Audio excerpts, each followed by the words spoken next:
रिश्वत देके नौकरियां मिलनी बंद हों। अब उसको आप संज्ञा क्या दो, रिफॉर्म दो, पुनर्गठन दो, बदलाव दो, भंग करो, कुछ भी करो, लेकिन ये सरकार की इच्छा शक्ति पर निर्भर करता है ना। 4 राज्यों के चुनाव होने थे, ये सिर्फ 2 ही राज्यों में चुनाव करवा पा रहे हैं, बाकी झारखंड और महाराष्ट्र के चुनाव इन्होंने पोस्टपोन किए हैं। जब आप 4 राज्यों के विधानसभा चुनाव नहीं करा पा रहे हैं, राजस्थान में 7 उपचुनाव होने, आप वो नहीं करा पा रहे हैं, तो वन नेशन वन इलेक्शन की आप कैसे बात कर सकते हैं।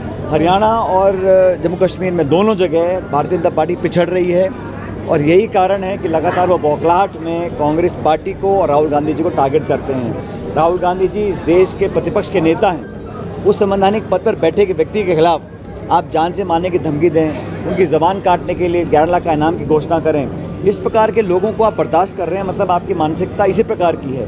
इसलिए जो केंद्र के मंत्री बन गए हैं वो राहुल गांधी जी को आतंकवादी बता रहे हैं। आप संविधान की कभी आड़ में, कभी कानून की आड़ में, कभी आप कहते हैं हमारे हाथ बंधे हुए हैं, मुझसे उपाय पूछ रहे हैं। आप छोड़ दीजिए, हम करके दिखाएंगे फिर आपको कैसे होता है। तो ये जो बहानेबाजी है, ये किसको बचाने का क्या मतलब है। और बार बार कहते हैं बड़ी मछली, बड़ा मगरमच्छ। अरे भाई, आप पहले ये पेपर लीक को रोकिए ना थी, और कहते थे कि 100 दिन के अंदर हमारा एजेंडा होगा, अलग अलग मंत्रालय का हमने मापदंड तय किया है, लेकिन दुर्भाग्यवश इन 100 दिन में ये कुछ कर नहीं पाए। और जो बिल पार्लियामेंट में लेकर आए, एक बिल लेकर आए लैटरल एंट्री का, उसमें आरक्षण की कोई प्रावधान की स्थिति नहीं थी, उस बिल को विड्रॉ किया। वक्फ बोर्ड का बिल लेकर आए, उसको विड्रॉ किया। तो सरकार घोषणा करती है, फिर यूटर्न लेना पड़ता है। अभी 2 दिन पहले इन्होंने एक वन नेशन वन इलेक्शन की बात करी है और कैबिनेट से पास कराया। उस दिन जहां जम्मू कश्मीर के पहले चरण का मतदान हो रहा था, लोगों का ध्यान भटकाने के लिए ये शगुफा छोड़ा है। और हर बार की तरह इस निर्णय को भी सरकार को यूटर्न लेना पड़ेगा, क्योंकि जो संख्या बल चाहिए पार्लियामेंट में, इतना बहुमत उनके पास है नहीं, और किसी से सलाह नहीं, किसी दल से, किसी नेता से। इतना बड़ा देश है, अगर कल मध्यवर्ती चुनाव हो जाते हैं तो क्या पूरे राज्यों में दोबारा चुनाव होंगे? और अलग अलग स्टेट्स की अलग अलग परिस्थिति हैं, अलग अलग टाइमलाइंस हैं, अलग अलग समय है, मौसम, कैसे संभव है? और बिना चर्चा के आपने उसको पारित कर दिया, लेकिन ये कारगर होना लगभग असंभव है। और हम सब जो विपक्ष की पार्टी के लोग, इंडिया अलायंस के लोग हैं, इसके विरोध में हैं। तो ये तो सिर्फ ध्यान भटकाने के लिए घोषणा करी गई है। मुझे लगता नहीं कि बहुत ज़्यादा कामयाब होंगे। जहाँ तक चुनाव की बात है, 4 राज्यों के चुनाव होने थे, ये सिर्फ 2 ही राज्यों में चुनाव करवा पा रहे हैं, बाकी झारखंड और महाराष्ट्र के चुनाव इन्होंने पोस्टपोन किए हैं। जब आप 4 राज्यों के विधानसभा चुनाव नहीं करा पा रहे हैं, राजस्थान में 7 उपचुनाव होने, आप वो नहीं करा पा रहे हैं, तो वन नेशन वन इलेक्शन की आप कैसे बात कर सकते हैं। हरियाणा और जम्मू कश्मीर में दोनों जगह भारतीय जनता पार्टी पिछड़ रही है और यही कारण है कि लगातार वो बौखलाहट में कांग्रेस पार्टी को और राहुल गांधी जी को टारगेट करते हैं। बेबुनियाद बातें बोलते हैं, अपशब्द बोलते हैं, गालियाँ देते हैं, जान से मारने की धमकी दे रहे हैं। तो मुझे लगता है कि नेता जो बोल रहा है, लेकिन जो नेता का नेतृत्व करने वाले हैं, अगर वो खंडन नहीं कर रहे, वो दंडित नहीं कर रहे हैं, वो इस बयान को सही मान रहे हैं, तो हमें समझना पड़ेगा कि भारत सरकार और भाजपा की यही सोच है। इसलिए इसका मुकाबला करेंगे। इसकी मैं निंदा करता हूं। पूरे देश भर में आज आक्रोश लोगों को है। जो व्यक्ति संवैधानिक पद पर बैठा है, राहुल गांधी जी इस देश के प्रतिपक्ष के नेता हैं, उस संवैधानिक पद पर बैठे के व्यक्ति के खिलाफ आप जान से मारने की धमकी दें, उनकी ज़बान काटने के लिए 11 लाख का इनाम की घोषणा करें, इस प्रकार के लोगों को आप बर्दाश्त कर रहे हैं, मतलब आपकी मानसिकता इसी प्रकार की है।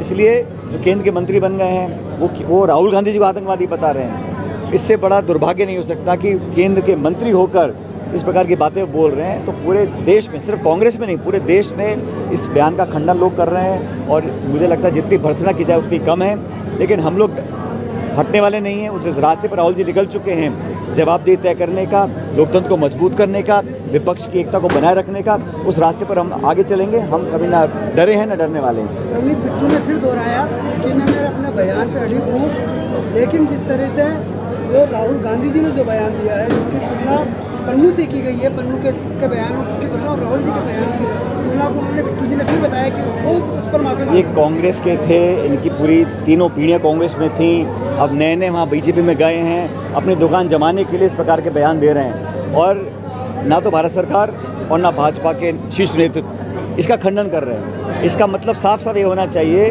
कि इस प्रकार की भाषा का वो अनुमोदन करते हैं। उनको पसंद है कि भारत की राजनीति में ऐसा संवाद हो जहाँ गालियाँ दी जाएँ, जान से मारने की धमकी दी जाए। हम कानूनी कार्रवाई भी करेंगे और पॉलिटिकली भी बीजेपी को चैलेंज करेंगे। और मुझे लगता है कि इसका सबसे तगड़ा जवाब आएगा 8 अक्टूबर को। जब मतगणना होगी और पूर्ण बहुमत के साथ कांग्रेस में और जम्मू कश्मीर में इंडिया अलायंस और कांग्रेस की सरकारें बनेंगी।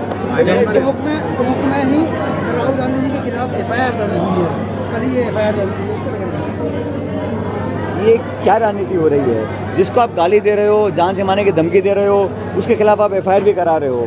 मतलब मुझे समझ में नहीं आ रहा। आपकी सरकार बनी 10 महीने पहले, आप यहाँ विकास के काम कराओ, जनता की बात को सुनो, और जो खींचतान इस सरकार में हो रही है, इतने सत्ता के केंद्र बन चुके हैं, किसी को मालूम नहीं है कि कौन मंत्री है कौन नहीं है, सत्ता कुछ बोलती है, संगठन कुछ बोलता है, बिखराव हो चुका है, इतना नेतृत्व में हीन प्रदेश चल रहा है। बड़ा दुर्भाग्य है। सरकार को बने 10 महीने हुए नहीं हैं और अभी से ही पूरा रायता बिगड़ चुका है। तो मुझे बड़ा दुख है कि जो उम्मीदों से सरकार बनी थी वो उम्मीद पूरी नहीं हो पा रही है।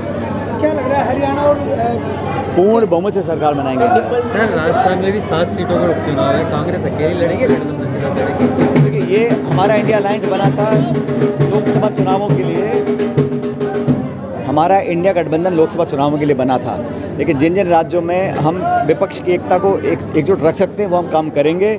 लेकिन मैं इतना कहना चाहता हूँ कि कांग्रेस पार्टी अपने आप में इतनी सक्षम है कि सभी चुनावों पर लड़कर चुनाव हम जीतेंगे, लेकिन फिर भी जो दिल्ली का इंडिया अलायंस के लोगों का निर्णय होगा वो सबको हमें स्वीकार करना होगा। लेकिन हम लोग अपना संगठन, अपने कार्यकर्ता, अपने नेताओं पे हमें इतना भरोसा है कि तमाम चुनौतियों का हम अकेले सामना भी कर सकते हैं। आपने RPSC के पुनर्गठन की मांग हमेशा उठाई है, सरकार के समय भी आज उठा रहे हैं, क्या होना चाहिए जैसे? भाई, हम तो ये चाहते हैं कि बेईमानी बंद हो, पेपर लीक का सिलसिला समाप्त हो, रिश्वत देके नौकरियां मिलनी बंद हो।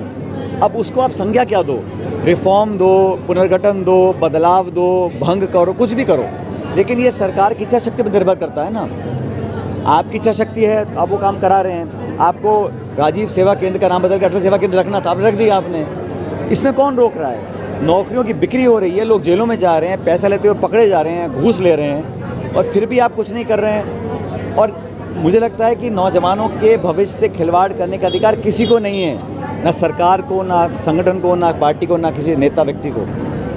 ये जो RPSC है, बाकी भर्तियां हैं, जब नौजवानों का जो कॉन्फिडेंस है, जो विश्वास है, विश्वसनीयता है, वो ख़त्म हो जाएगी सिस्टम के ऊपर से, फिर हम क्या करेंगे? तो समय रहते इसको बदलाव करना पड़ेगा। इसमें संकोच क्या, हमें समझ में नहीं आता। आप संविधान की कभी आड़ में, कभी कानून की आड़ में, कभी आप कहते हो हमारे हाथ बंधे हुए हैं, मुझसे उपाय पूछ रहे हैं। आप छोड़ दीजिए, हम करके दिखाएंगे फिर आपको कैसे होता है। तो ये जो बहानेबाजी है, ये किसको बचाने का क्या मतलब है? और बार बार कहते हैं बड़ी मछली, बड़ा मगरमच्छ। अरे भाई, आप पहले ये पेपर लीक को रोकिए ना। अभी सब इंस्पेक्टर भर्ती पर मामला चल रहा है, मुझे पता नहीं सरकार क्या करेगी, लेकिन लोगों का विश्वास उठ रहा है, वो बहुत बड़ा चिंता का विषय है। निश्चित जांच होनी चाहिए, दोषियों को सजा मिलनी चाहिए, और हम सब लोग न्याय